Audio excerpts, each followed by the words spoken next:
ਲੋ ਜੀ ਗੱਲ ਬੜੀ ਗੌਰਤਲਬ ਹੈ। ਸਭ ਤੋਂ ਪਹਿਲੇ ਇਹ ਤੁਸੀਂ ਦੇਖੋ ਕਿ ਇਹ ਕੌਣ ਹੈ, ਦੇਖ ਲਿਆ ਤੇ ਇਹਨੂੰ ਹੁਣ ਇਹ ਦੇਖੋ ਸਲੂਟ। ਕਿਸ ਗੱਲ ਦਾ? ਗਲਤ ਗੱਲ ਹੋਏਗੀ ਗਲਤ ਕਵਾਂਗੇ, ਸਹੀ ਗੱਲ ਹੋਏਗੀ ਸਹੀ ਕਵਾਂਗੇ। ਅਸੀਂ ਸਾਡੀ ਇੱਕੋ ਹੀ ਡਿਮਾਂਡ ਸੀ ਕਿ ਆਪਣਾ ਹਾਫਿਜ਼ ਸਾਹਿਬ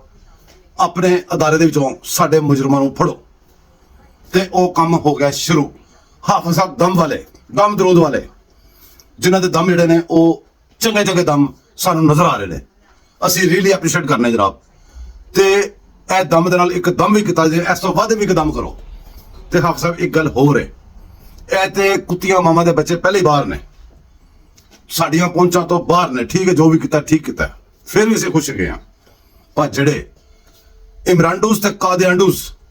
ਫੌਜ ਮੁਲਕ ਦੇ ਵਿੱਚ ਗਏ ਨੇ ਤੇ ਫੌਜ ਦੇ ਵਿੱਚ ਗਏ ਨੇ, ਉਹਨਾਂ ਵਾਸਤੇ ਵੀ ਕੁਝ ਕਰੋ। ਹੁਣ ਅਸੀਂ ਗੱਲ ਕਰਾਂਗੇ, ਅੱਗੇ ਚੱਲਾਂਗੇ। ਹੁਣ ਇਹ ਤੇ ਗੱਲ ਹੋ ਗਈ, ਸਲੂਟ ਹੋ ਗਿਆ, ਸ਼ੁਕਰੀਆ ਅਦਾ ਹੋ ਗਿਆ, ਸਭ ਕੁਝ ਹੋ ਗਿਆ। ਹੁਣ ਗੱਲ ਹੈ ਅਗਲੀ, ਜਿਹੜੇ ਦੋ ਇਮਰਾਨਡੂ ਤੇ ਕਾਦੀਆਂਡੂ ਫੜੇ ਗਏ ਨੇ, ਜਿਨ੍ਹਾਂ ਨੂੰ ਸਜ਼ਾਵਾਂ ਹੋ ਗਈਆਂ ਨੇ, ਕੋਰਟ ਮਾਰਸ਼ਲ ਹੋ ਗਿਆ, ਉਹਨਾਂ ਦੇ ਬਾਰੇ ਮੈਂ ਇੱਕ ਰਿਪੋਰਟ ਲੈ ਕੇ ਆਇਆ। ਉਹ ਰਿਪੋਰਟ ਸੁਣੋ ਕਿ ਉਹ ਕਿਹੜੇ ਕਿਹੜੇ ਕੰਜਰ ਦੇ ਬੱਚੇ ਨੇ ਜਿਹੜੇ ਪਾਕਿਸਤਾਨ ਦੇ ਉੱਤੇ ਹਰ ਵਕਤ ਤਬਰਰਾ ਕਰਦੇ ਸੀ, ਪਾਕਿਸਤਾਨੀ ਫੌਜ ਦੇ ਉੱਤੇ ਤਬਰਰਾ ਕਰਦੇ ਸੀ, ਜਿਹੜੇ ਭਟਕੀਆਂ ਰੂਹਾਂ, ਜਿਹੜੇ ਸਾਡੇ ਮੁਲਕ ਦੇ ਵਿੱਚ ਫਸਾਦ ਪੈਦਾ ਕਰਨ ਵਾਸਤੇ, ਸਾਡੀ ਫੌਜ ਦੇ ਇੰਤਸ਼ਾਰ ਪੈਦਾ ਕਰਨ ਵਾਸਤੇ, ਆਪਣੇ ਸਿਰਫ ਥੋੜੇ ਬਹੁਤ ਲਾਇਕਾਂ ਵਾਸਤੇ, ਥੋੜੇ ਪੈਸਿਆਂ ਵਾਸਤੇ ਰਾਤ ਦਿਨ ਕੁੱਤੇ ਦੀ ਤਰ੍ਹਾਂ ਭੌਂਕਦੇ ਸੀ, ਕੁੱਤੇ ਦੀ ਤਰ੍ਹਾਂ। ਉਹਨਾਂ ਦਾ ਕੋਈ ਬੰਦੋਬਸਤ ਹੋਇਆ, ਉਹ ਬੰਦੋਬਸਤ ਨਾਲ ਸੁਣੋ ਤੇ ਇੰਜੋਏ ਕਰੋ।